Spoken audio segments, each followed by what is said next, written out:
இதுல இன்னும் விளிம்பு நிலை அரசியல்வாதின்னு வச்சுங்க. விளிம்பு நிலை மனிதர்கள் மாதிரி சீமான்லாம் ஒரு விளிம்பு நிலை அரசியல்வாதி. இதனால எந்த இம்பாக்டும் ஏற்படுத்த முடியாது.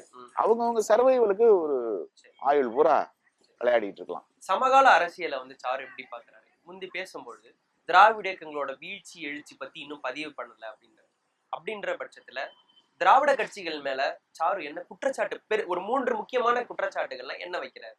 ஒண்ணும் இல்லைங்க, நீங்க வந்து ஒரு காமன் மேன், ஒரு ஆட்டோ ஓட்டிக்கிட்டு இருக்கிறவர், அவர் வந்து டிஎம்கேயோ அல்லது ஏடிஎம்கேயோ சார்பு இல்லாத ஒரு ஆள்.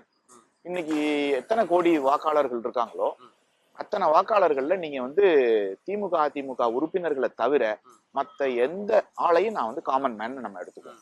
அந்த காமன் மேனை எடுத்துக்கிட்டீங்கன்னா கேட்டீங்கன்னா கையை பிடிச்சி கேட்டீங்க அப்படின்னா ஒரு 40-50 வருஷமா வந்து தமிழ்நாடு இவ்வளவு சீரழிஞ்சு போயிருக்கிறதுக்கு 2 கட்சியும் தான் காரணம் சொல்லுவாங்க.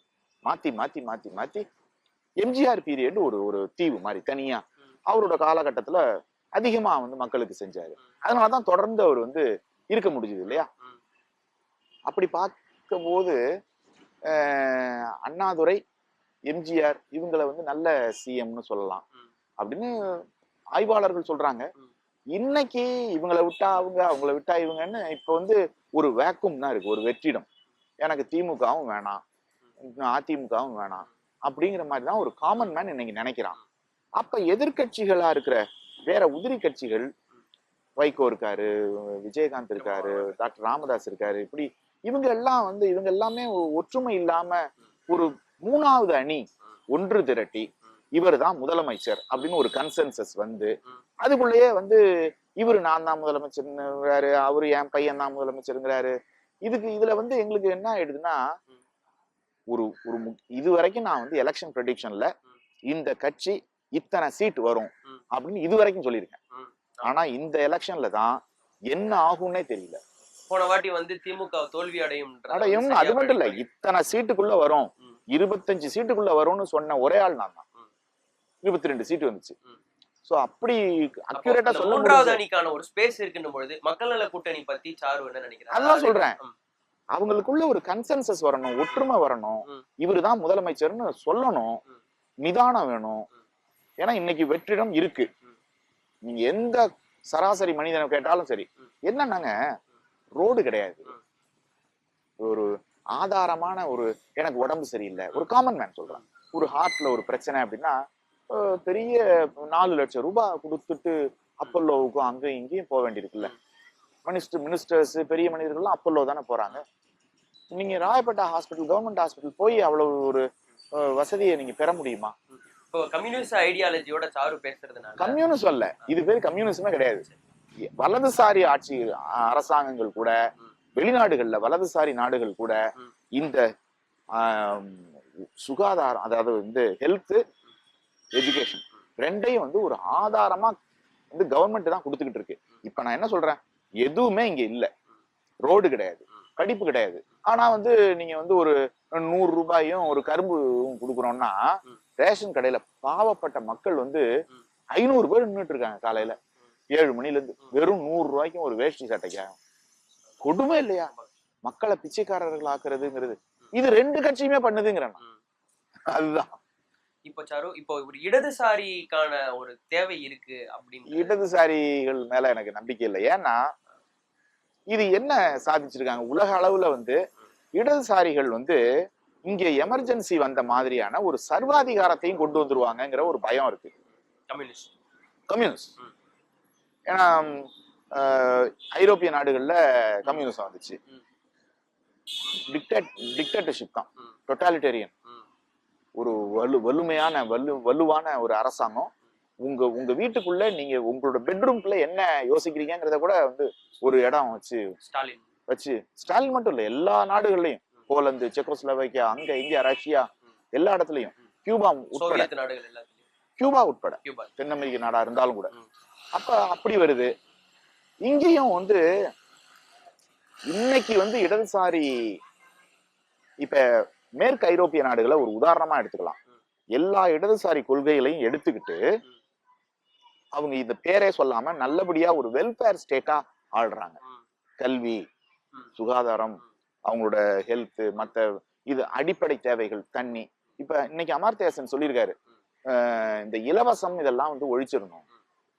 தண்ணிக்கு, கரண்ட்டுக்கு, எல்லாத்துக்கும் வந்து நீங்க ஒரு குறிப்பிட்ட அளவு கட்டணம் வைக்கணும் அப்படின்னு சொல்லியிருக்காரு.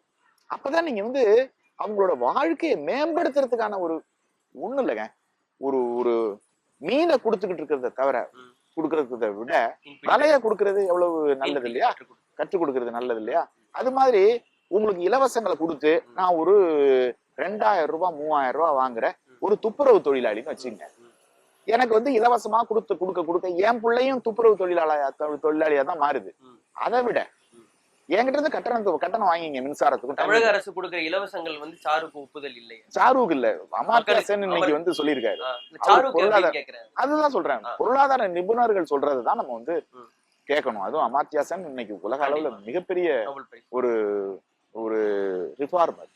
அந்த ரிஃபார்மிஸ்ட் சிந்தனைகள் எல்லாம் சொல்றாரு. பொருளாதாரம் தான் இன்னைக்கு மக்கள் இவ்வளவு ஏழ்மையா இருக்கிறாங்கிறத அவர் வந்து வலியுறுத்துறாரு. காங்கிரஸ் கவர்மெண்ட் ஏழ்மையை நோக்கி தள்ளுச்சு, இப்ப வலதுசாரி பிஜேபி அரசு அதை விட இன்னும் அதிகமா தள்ளுதுங்கிறாரு. இந்தியாவோட மைய அரசுலயும் அதே பிரச்சனை. போன வாட்டி வந்து பிஜேபி ஆதரிச்ச சாரு இது எப்படி? அததான் சொல்றேன், அங்க இந்தியாவோட மைய அரசுலயும் அதே பிரச்சனை, இங்க மாநில அரசுலயும் அதே பிரச்சனை. எங்களுக்குன்னா ஒரு சராசரி வாக்காளருக்கு எனக்கு வந்து 3வது சாய்ஸ் இல்லைங்கிறது தான். நரேந்திர மோடியை ஆதரிச்சேன், மாற்றம் செய்வாருன்னு. ஆனா இப்ப வந்து ஒரு மாற்றத்துக்கான எந்த அறிகுறியுமே தெரியல. இதுவும் நான் சொல்றேன், ஒரு சராசரி மனுஷனை கூப்பிட்டு அவரு என்ன சொல்றாருன்னா, எங்களுக்கு காங்கிரஸ் ஆளுதான் பிஜேபி ஆளுதான் வித்தியாசமே தெரியல, டவுட்டா இருக்கு. அப்படி மன்மோகன் சிங்கா மோடியாருன்னு தெரியலங்கிறாரு. மன்மோகன் சிங் ஊர்ல சுத்திட்டு இருந்தாரு, வெளிநாடுகள்.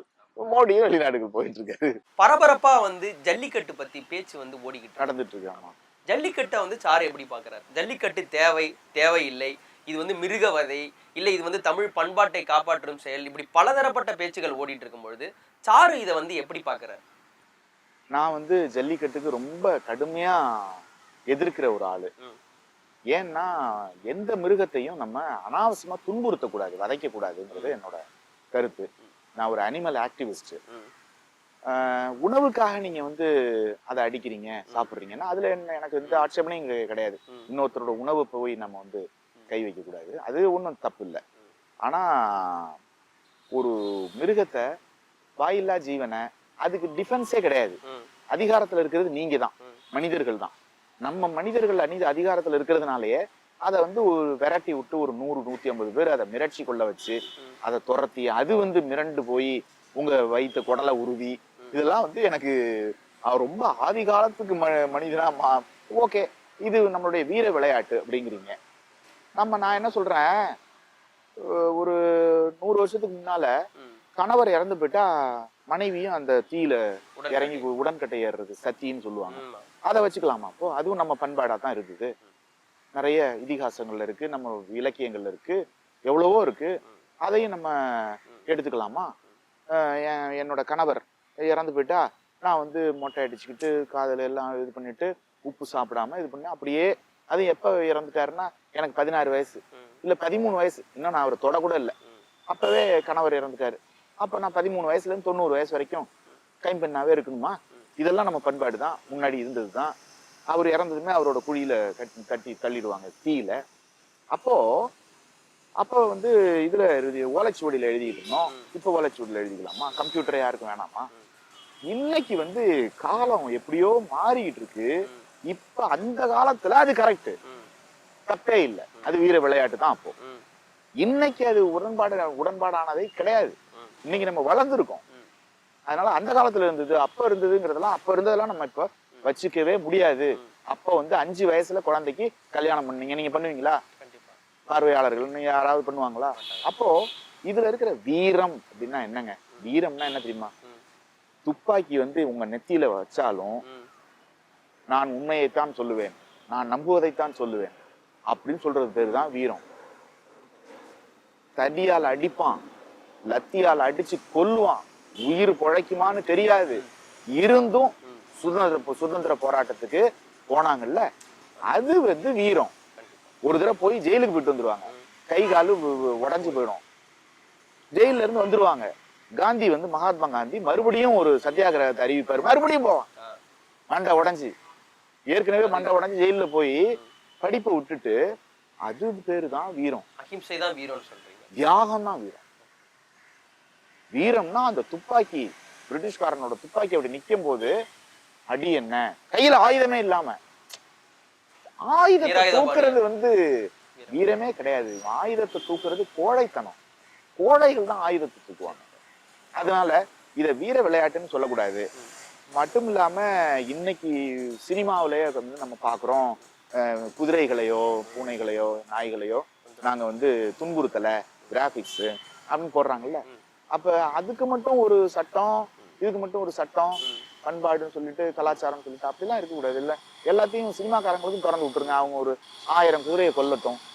ஏன் இது உலகம் அழிஞ்சிருங்க. ஏன்னா உலகம் அழிஞ்சிரும். ஏன்னா ஒரு ஒரு ஒரு பறவை வந்து எச்சல் இடுறதுலதான் நம்ம இந்த மரம் முளைக்குது.